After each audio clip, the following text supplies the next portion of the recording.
Saudaraku yang dikasihi dan diberkati oleh Tuhan, saya Pastor Demeling Kueso, sarjana pendidikan.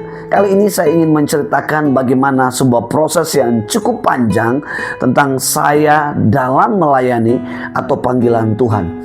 Memang Tuhan sudah memilih dan memanggil saya untuk menjadi hambanya sebelum saya masuk sekolah teologi pada tahun 2006. Tetapi karena banyak pertimbangan manusia atau akal budi saya, sehingga saya banyak sekali menolak dan akhirnya saya melarikan diri ke luar negeri. Tetapi pada akhirnya Tuhan mengembalikan saya ke Indonesia, dan tahun 2006 akan menjadi sebuah keputusan yang mutlak untuk saya masuk mengambil sebuah studi atau pendidikan di dalam teologi. Selama 4 tahun saya menyelesaikan di tahun 2009. Lalu Tuhan berbicara secara spesifik kepada saya tentang warna dan panggilan, bahkan nama dari gereja adalah Savior. Savior yang hari ini saya memberi namanya adalah ministry. Jadi pelayanan yang menyelamatkan.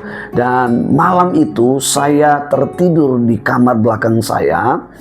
Saya dibangunkan Tuhan dan Tuhan berbicara kepada saya melalui dua ayat firman Tuhan.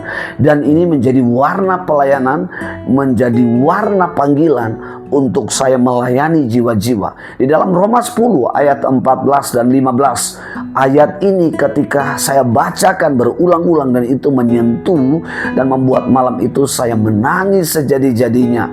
Oleh karena suara Tuhan ini datang kepada saya, dan saya percaya malam itu Tuhan sedang berbicara muka dengan muka, sekalipun saya tidak melihat secara fisik karena Dia Allah roh, tapi saya merasakan bagaimana hadirat Allah di ruangan di mana saya tertidur di kamar belakang, dan saya merasakan betapa dahsyatnya kedamaian, betapa dahsyatnya sukacita yang luar biasa. Ayat 14 berkata begini, tetapi bagaimana mereka dapat berseru kepadanya jika mereka tidak percaya kepada Dia?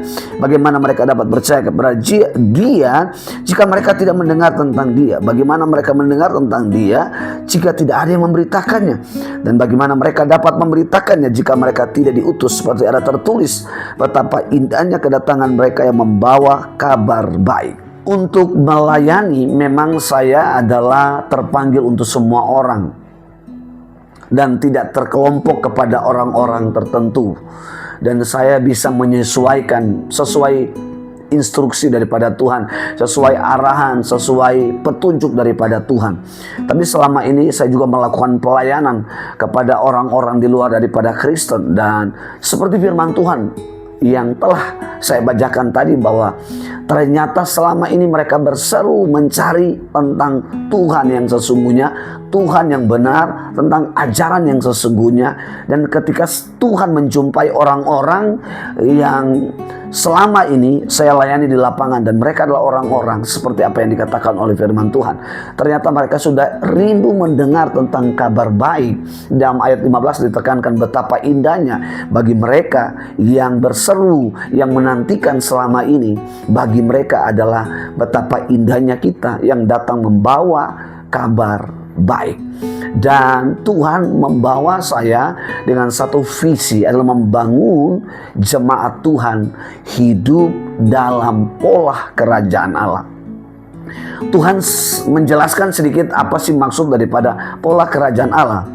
Kalau kita kembali membaca Kejadian pasal 1 ayat 26 sampai pada ayat 28. Di sana sebetulnya ada dua kata penting, yaitu segambar dan serupa. Kata segambar sebetulnya ini adalah merupakan hakikat atau pola daripada manusia sebelum jatuh ke dalam dosa.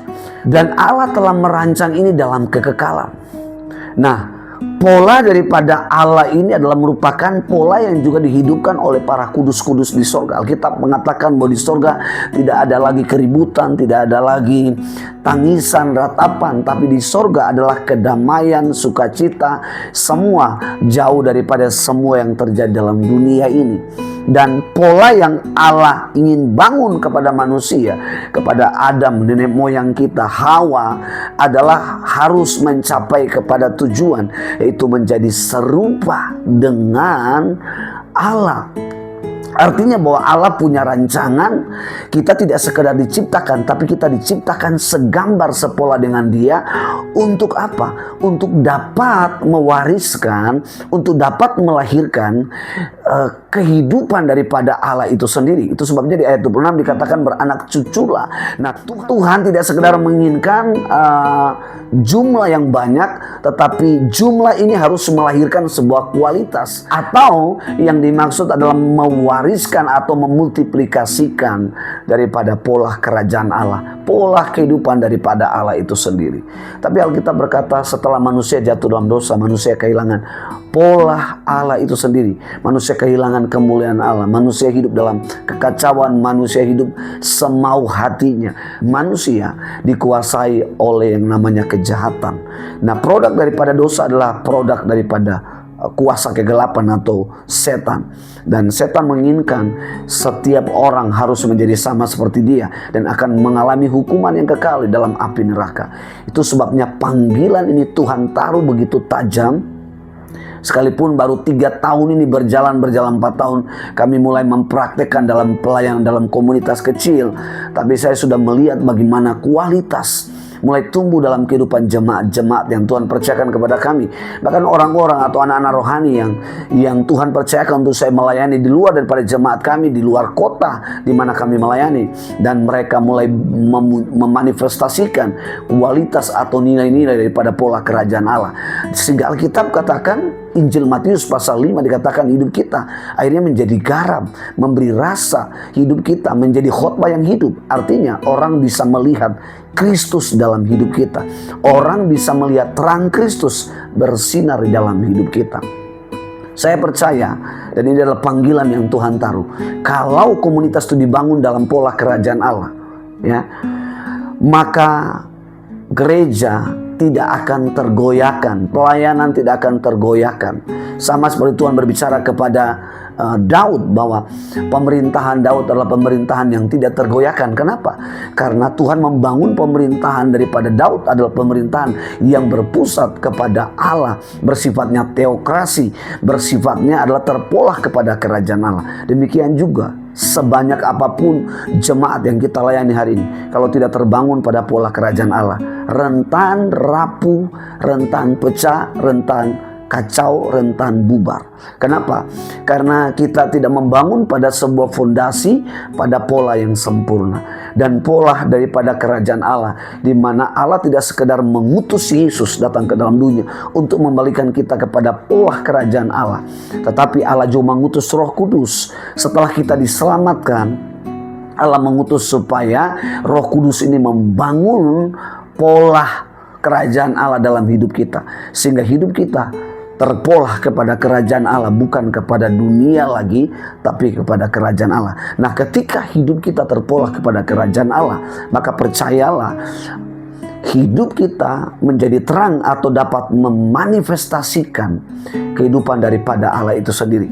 Sehingga orang tidak melihat lagi sisi kemanusiaan kita yang lemah, yang berdosa, tapi orang akan melihat dari sisi kemanusiaan Allah atau kehidupan yang ilahi yang ada di dalam hidup kita, yang bisa menggarami, memberi rasa buat orang lain.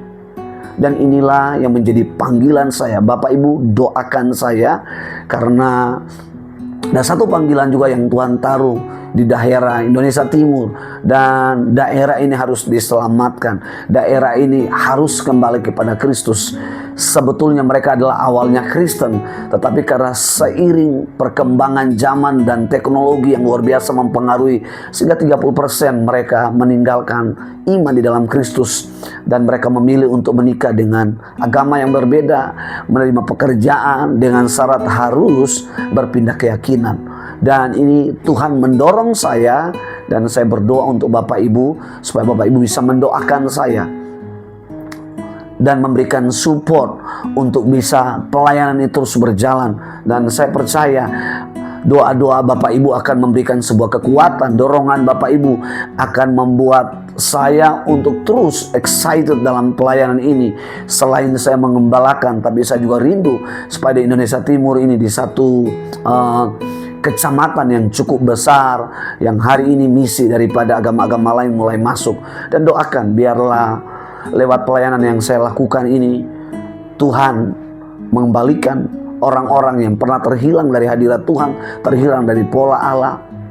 Doakan juga, ada satu pelayanan juga yang saya lakukan, khususnya kaum fokus, artinya orang-orang di luar daripada Kristus. Ini bukan mengkristenisasi, tetapi adalah sebuah misi, dan Tuhan sudah melakukan ini dalam pelayanan, dan ini sudah terjadi di berbagai daerah yang ada di Indonesia ini.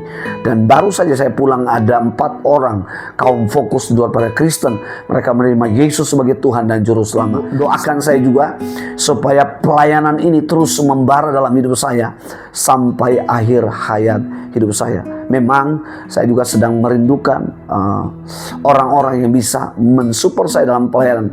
Mungkin Bapak Ibu tidak pergi untuk bersama-sama dengan saya dan tim, tapi mungkin lewat support dana itu bisa juga Bapak Ibu terlibat di dalam konsep penginjilan amanat agung ini. Dan sekalipun Bapak Ibu tidak pergi, tapi support Bapak Ibu lewat dana juga diikut sertakan bersama-sama dengan kami sebagai tim dalam penginjilan ini.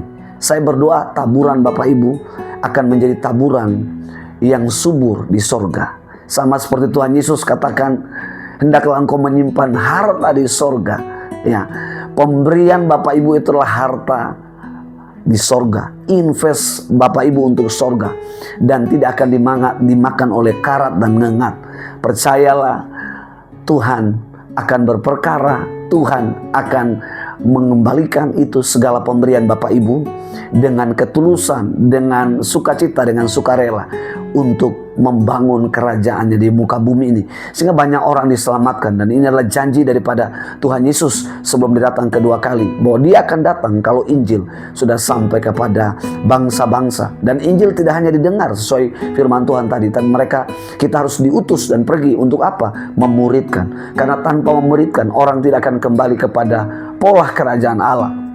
Orang hanya percaya, hanya punya identitas, tapi kualitas hidupnya tidak terlihat di dalam hidupnya. Tuhan ingin tidak hanya status kita dikembalikan kepada pola kerajaan Allah melalui iman percaya kita, tetapi kita dimuridkan supaya kita bisa mewariskan sebuah harta ilahi kepada generasi di bawah kita, di bawah turun-temurun, yaitu pola kerajaan Allah.